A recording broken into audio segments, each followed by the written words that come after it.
So my wife Liz and I have been married for 7 years. We have preschool-age kids, and because we currently live in the same city as my parents, my mom would take the kids while my wife and I work.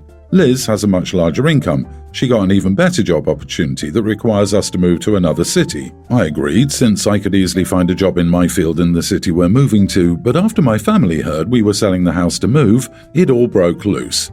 Sunday, Mom and Liz got into a huge fight because Liz told Mom we'd move away and hire a babysitter for the kids, so she's no longer needed. Mom said she doesn't want her grandkids moving away and even said we should let the kids live at her house while we move.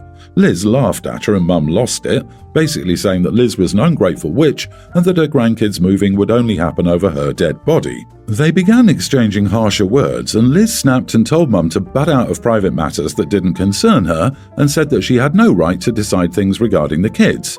Mom firmly told her she was dead wrong and proceeded to tell her that she, as an involved grandmother, knows her rights and she will be taking Liz and me to court to ensure she still gets to see her grandkids. Liz was in shock. She looked to the left and saw me sitting there, not saying or doing anything. She told me to check my mom, but I told her she was being unfair to Mom and that Mom had a right to feel upset because she would no longer see her grandchildren. I honestly told Liz that she was a bit selfish not to consider my mom's feelings and her crucial presence in the kid's life first.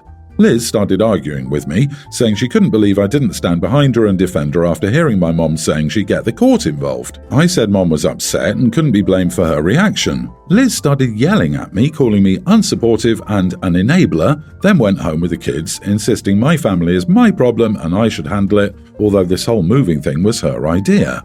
The situation hasn't been resolved and Liz and Mom are getting more intense in their fights. I choose to stay out of it because both have valid arguments, but Liz has called me awful for not siding with her after seeing how Mom spoke to her and being okay with the fact that Mom was willing to cause us issues in court. Am I the idiot? I get that Liz wants my support, but I feel like Mom has been punished through no fault of her own after being a loving grandmother to my kids.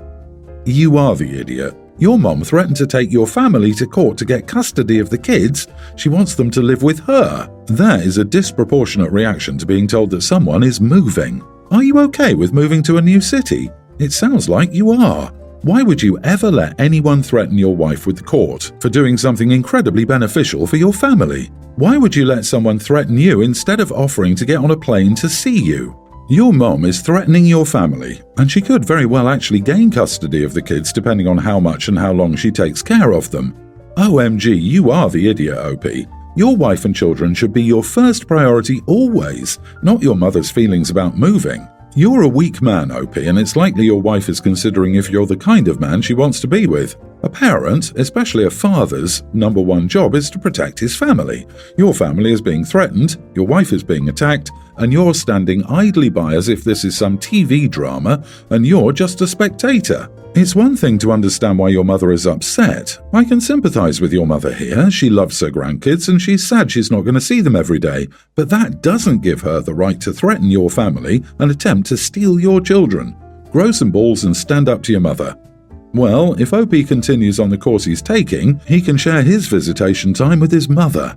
OP, get your mother out of your marriage or you won't have a marriage. If you had an issue with moving, you should have had that conversation with your wife. Agreeing with it to your wife's face and then letting your mom do the dirty work of fighting her about it is cowardly and passive-aggressive. The fact that you sat there like a bump on a log while your relatives harass your wife is failing hardcore as a spouse. My son Noah, 24, is getting married to his fiancée Abby, 25, next month. It's safe to say that Abby and I have been on pretty good terms in the past, except for recently. Since Abby and Noah barely have money to make ends meet, Abby had no chance to get a decent wedding dress. I decided to gift mine as a symbol of love and appreciation. She was happy with it since she likes traditional dresses, and I was happy that she embraced it. Just some days ago, I found out that Abby had altered and made drastic changes to my wedding dress behind my back. I saw the before and after pictures she sent me and I couldn't help but feel deceived and disrespected. I got on the phone with her and told her she had no permission to alter any part of my wedding dress whatsoever. She acted confused and told me she thought it was a gift, which it was, yes. However, I did not want her to alter it to the point where I no longer recognized the dress anymore. She explained that she needed to make these changes to fit her image of her dream wedding dress that she couldn't afford to get. I let her know that this dress had memories attached to it, and she just erased all that with her irresponsibility and irrationality. I also let her know that I wouldn't be coming to the wedding if she thought it was okay to disrespect me. She started then. She had Noah come over and start an argument with me about how I unjustifiably shamed Abby and made her feel guilty for wanting her wedding dress to look like she imagined it to be. I told him she should have checked with me first, but he said she didn't have to because the dress had become hers once I gifted it to her, and I lost all say in it. I asked if he'd be happy if he gifted someone a valuable item and then saw them destroy it, which is what Abby did. He said it was awful of me to say I won't come to the wedding because of this. I said that I couldn't help feeling disrespected. Why should I attend the wedding when his future wife doesn't respect me? He got his dad to back him up, and they both called me the irrational and disrespectful one. I just couldn't handle the stress of arguing and had Noah leave the house. He texted later, saying that if I miss his wedding, he won't look at me the same anymore. My husband said it's not worth it. Noah is our only son, and not attending his wedding will be devastating. He said I was overreacting and should look at the bright side that Abby embraced the dress when young women her age wouldn't do that. But I don't know. It just feels disrespectful and unacceptable. Am I wrong here? You are threefold in the wrong for A. Giving a gift with conditions, B. Not making those conditions clear to the giftee, and C. Threatening to not go to your son's wedding because of it. I have 3 words for you. Life's too short, because holy wow, what a dumb hill to die on. I agree deeply, and I also wonder if OP was assuming she'd get the dress back after the wedding. Like, where the heck was this communication breakdown? Did OP say gift but mean loan and tell absolutely no one what she thought because what the heck? How can that be on son and fiancé if OP wasn't clear? Yeah, OP, you're not thinking clearly. When you came at this girl, she wasn't acting confused. She genuinely was confused. She didn't send your son over with instructions to confront you. She was probably distraught and told him what had happened. And he was like, whoa, I'll go try to talk to her. You are the idiot by far. So bad that it's clouding your judgment. Basically, you're saying that the dress has more sentimental value to you than your son. I, female 22, live in a 2-bedroom apartment with my roommate, Helen, 22. Helen's birthday was days ago, and she had plans to invite her parents to celebrate in the apartment. She asked if I could leave the apartment to give her and her parents privacy. I said, no. We started arguing. She asked that I respect her wishes on her birthday, but I cut the argument and left for school. I saw that her parents had arrived with 3 big bags on my way out the door. I come back at 11, and when I try to enter my room, Helen stops me immediately. I ask what's up, and she says to me, "You can't go in there, my room, my parents are sleeping." Then points towards the couch and says to me, "You can spend the night on the couch, I got your pillow and blanket." I pick my jaw off the floor, figuratively, and ask if she was serious, then tell her I'm sleeping in my room and her parents need to get the heck out. I start banging on the door while Helen yells that I was being awfully rude and disrespectful to her parents and her birthday. Her mom comes out in a robe asking what was going on, then proceeds to ask if I'd been drinking and whether I was legally allowed to drink at this age. Go figure. I tell her to get herself and her husband out of my room. Helen tells me her parents travelled a distance to be with her and they deserve to rest. I tell her maybe they should get a freaking hotel. Her mom then goes on about how rude I was. Then, when the argument escalates, she tries to call the landlord, telling him they're trying to sleep and their daughter's inebriated roommate was causing a scene. She goes on to threaten to call the police for disturbance. Helen's dad comes out demanding quiet. Moments later, the landlord stops by to see what's up, and Helen and her mom start complaining about me throwing a rage fit and scaring them, claiming I'd been drinking and saying I'm mentally unstable and suggesting I get kicked out. The landlord then tells Helen and her mom that I'm a legal tenant and that room is mine and they had to get out of the whole apartment after what they did. Helen and her parents start arguing with the landlord, then he threatens them with the cops. They start getting ready to leave as Helen is crying, begging me to let her parents stay. Long story short, they got kicked out at 12 a.m. Helen unloaded on me, saying I ruined her birthday and made her parents leave in the middle of the night and be lost in a city they don't know well. I also ruined her plans since they wanted to stay for the weekend. I entered my room and shut the door. Helen stopped talking to me after that and had friends from college shame me for making such a scene. Am I the idiot? Not the idiot, oh my goodness. I don't understand why they couldn't just sleep in her room. They're her parents. She should be the one on the couch. Helen and her parents are bonkers. Girl, you gotta move out ASAP or get a new roommate. You or Helen have to go. It's your room. Why couldn't her parents get a hotel room? Just because it's her birthday does not make her entitled to your space that you pay rent for. Don't argue with her or her parents if she ever tries to pull this stunt again. Call the cops immediately. Your room is your personal space which you paid for, and I'm so glad your landlord reinforced that and didn't put up with Helen's massive entitlement. Any friends you lost from this either got a massively biased version of the story, were never your friends to begin with, or both. Take the opportunity to thank the universe for taking out the trash and find new friends who will appreciate and respect you as a human being. As for now, ask the landlord if you can put a lock on your bedroom door if there isn't one already. Given the response to Helen's parents' behaviour, that might be something they're willing to do, and you clearly can't trust Helen to respect your space. My mother-in-law has never liked me and we have real clashing personalities. My husband does have a spine and he does stand up for me, but we've come to realise that he does need her in his life, so all three of us have come up with some compromises and boundaries. Mother-in-law has PTSD, and for most of the time I knew her, she repressed it, but she recently had another traumatic event and is now struggling. She's very codependent and has a hard time being around us without her husband, so I made a rule that she can bring one of her comfort animals. Honestly, I'm a neat freak and not a huge animal person, but mother-in-law can emotionally regulate better and resist the urge to bully me if she has a pet. Well, mother-in-law came over the other day and brought a damn goat.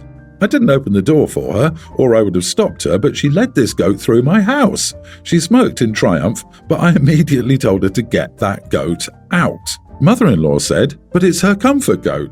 I snapped at her that her jokes aren't funny and asked if she enjoys being a burden to her son. She clapped back that she would leave with her goat if she was a burden. I told her to go, but my dad wanted to pet the goat, so mother-in-law ignored me and brought it over. I began shrieking at her and telling her to get out. I feel a little bad because I think I scared the goat. I ran to the door as she was leaving and told her never to come back. My husband texted her to rip her a new one, and mother-in-law said that I said comfort animal and never specified. Then her husband posted a passive-aggressive social media post with the goat and said, "Who wouldn't love this face? Well, actually, someone today. Ignore the witches." Owen, goat's name. My parents thought I overreacted, but she has a long history of pushing my buttons for her entertainment. Am I the idiot?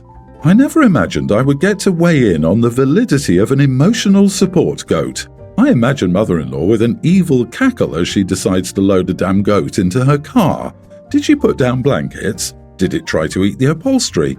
Anyone who has been around a goat knows Owen didn't just sit there sweetly and enjoy the ride. I bet she cackled the whole freaking ride to your house as Owen absolutely wrecked her vehicle, all in an effort to make her daughter-in-law angry. Holy crap, that is some crazy, methodical, evil genius crap right there. OP, you are absolutely not the idiot here. You will laugh about this one day. Cut that crazy woman out of your life. Emotional support goat is an absolutely surreal sentence to read. Reading that your dad wanted to pet it sent me into oblivion. She seems like the type of person who creates drama and trauma everywhere she goes, then claims PTSD because she's always in traumatic situations. Really? I'd suspect she's more like a wounded narcissist, meaning she lacks any empathy but expects endless amounts from others as she's the most victimized victim in history. OP, she did it on purpose to make you angry while also making a mockery of support animals. You are not the idiot, but you also need some strategies beyond completely losing your crap. That rage just feeds her egocentric drive to disrupt. Like, with the coldest smile, say, "Obviously your goat is welcome. I'll put a chair outside so you can stay with him. Ring the doorbell if you need the bathroom or whatever." I feel like I could be in the wrong here, even if I don't understand why. To be honest, there have been instances in the past where I've unwittingly been rude without intending to, and some social norms escape my understanding. So one of my colleagues, Harry, technically I'm his boss, not sure if that matters, came into my office today. I have an open door policy to encourage team members to come forward and share their ideas, so this was not that unusual. Harry came into my office and said, "I'm gay." I thought he had more to say, so I waited for him to continue. After a moment, I made a sound of consent to make it clear I heard him, but he still didn't say anything. Since he was staring at me, I assumed he was trying to convey something I didn't understand. Here's where I might have messed up. The first thing I said, my friend specifically scolded me because this was the first thing I said, was to ask if he had had any insights in marketing to that demographic. We work in a marketing firm. Harry said he hadn't. I asked him if he was getting married and needed time off.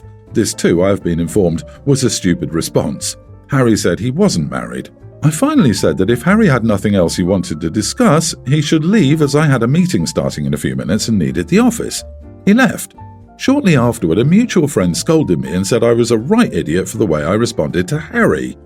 Am I the idiot for how I responded? How can I fix this? Not the idiot. Isn't this sort of the long-term goal for when someone comes out? For it not to be a thing and just business as usual? How does his orientation add or detract any value to the workplace? Unless he was reaching out, but still, nobody cares.